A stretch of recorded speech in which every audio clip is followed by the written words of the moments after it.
Pois é, viram que tem muito problema ainda para ser resolvido. A gente entra na semana decisiva da regulamentação da reforma tributária e a Associação Brasileira das Indústrias de Óleos Vegetais, assim como outros setores, está preocupada com alguns pontos. Quais são eles, hein? Vamos saber agora, conversando com o Dalton Miranda, diretor de Tributação e Negócios Jurídicos da Biov. Muito obrigado pela sua presença aqui, Dalton. Você viu aí, a gente está esse primeiro bloco todinho falando aí com os setores que estão repercutindo nessa reta final. Como é que a Biov está vendo aí? O que afeta na Biov, na nossa associação, na nossa indústria de óleos vegetais, a regulamentação da reforma tributária? Boa tarde. Boa tarde, Valteno. Obrigado por estar aqui pelo espaço que você está dando para a gente. Na verdade, Valteno, por uma questão estratégica, nós decidimos focar bastante em 2 pontos da reforma tributária. Tá? O primeiro deles diz respeito à questão do ressarcimento, seja para os prazos, seja para o operacional de como isso vai funcionar. E o segundo ponto é a questão do biodiesel, onde foi alterada a sujeição passiva do recolhimento às usinas produtoras, não mais seriam os contribuintes responsáveis pelo recolhimento.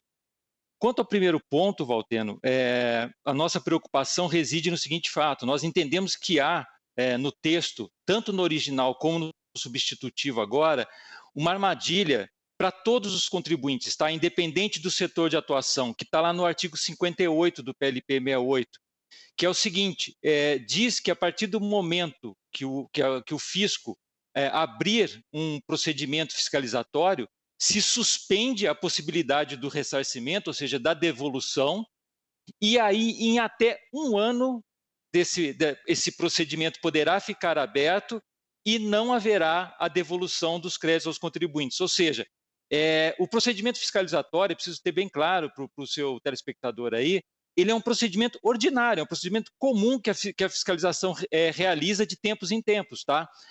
Não necessariamente precisa haver um indício de fraude ou de ilicitude para que isso seja aberto. Então, assim, você pode identificar que a partir do momento que se encontrar uma dificuldade de dinheiro no Tesouro Público, eles poderão usar essa ferramenta para atrasar a devolução dos créditos aos contribuintes. Então, esse é um primeiro ponto que nós temos muita preocupação. E o outro ponto ainda relacionado ao ressarcimento é que lá no artigo 159, quando ele fala nos prazos 30, 60 ou 180, no de 180 ele fala aplicação para os demais casos, só que o texto não traz a disciplina de quais seriam esses demais casos. Então, esses 2 pontos para o ressarcimento, tanto no prazo como para o operacional, nos preocupam bastante. E no que diz respeito ao biodiesel, a nossa preocupação está no fato de que o governo, o Ministério da Fazenda, quando fez a sua mensagem justificando a tributação dos combustíveis, ele afirma que essa tributação estaria mantendo o modelo atual de tributação. E aí há um equívoco nos artigos 173 e 174 do texto, porque a sujeição passiva hoje, no modelo atual dos tributos, ele é direcionado diretamente às usinas produtoras. E nos textos que foram apresentados, tanto no original como no substitutivo, ora são as refinarias, ora são as distribuidoras. E esse texto que foi replicado tanto no original como no PL era de um momento de transição do modelo. O biodiesel ele era adquirido em leilão público e depois passou para o mercado livre. E aí sim, durante esse período, as refinarias distribuidoras assumiram esse encargo. Mas depois isso mudou com a legislação, seja com a Lei Complementar 192, seja pelo Convênio ICMS 199, as usinas produtoras que são os sujeitos passivos para os tributos. Então, a gente entende que, tecnicamente, há necessidade de uma revisão nesse texto, porque se assim não for feito, haverá um impacto muito grande no fluxo de caixa das usinas produtoras de biodiesel, Valteno. E nós estamos falando de um setor que é fundamental não só para a alimentação, mas para a geração de energia. Então, havia muitas armadilhas, agora que começou a se perceber isso na regulamentação, mas a gente já imaginava, com aquele texto aprovado no início, que muita coisa ia ficar numa margem, num limbo, sem esclarecimento devido. Agora nós estamos em cima, eu tenho muita preocupação que com essa pressa de entrar em recesso, as coisas sejam aprovadas de maneira assodada, como foi a reforma na Câmara, que depois foi para o Senado, voltou para a Câmara novamente, sempre com os textos mudando. Aqui a gente é do agro, defende o setor, mas eu queria que você falasse mais da importância da indústria, do setor de óleos vegetais para a economia do Brasil em termos de geração de emprego, de renda, porque é disso que nós estamos falando.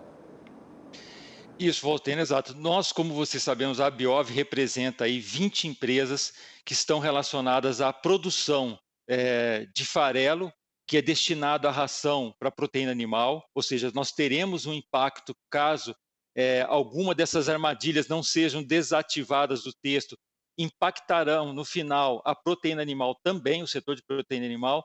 Nós também somos produtores de óleos vegetais comestíveis e destinados ao biodiesel. O biodiesel eu já tive condição de falar para você qual é a nossa preocupação e o impacto, Valteno, falando somente da questão do crédito presumido que deixará de existir e que poderá, caso essa tributação não seja direcionada às vidas produtoras, nós podemos começar a falar e pensar no número próximo a 1,5 bilhão de reais, tá?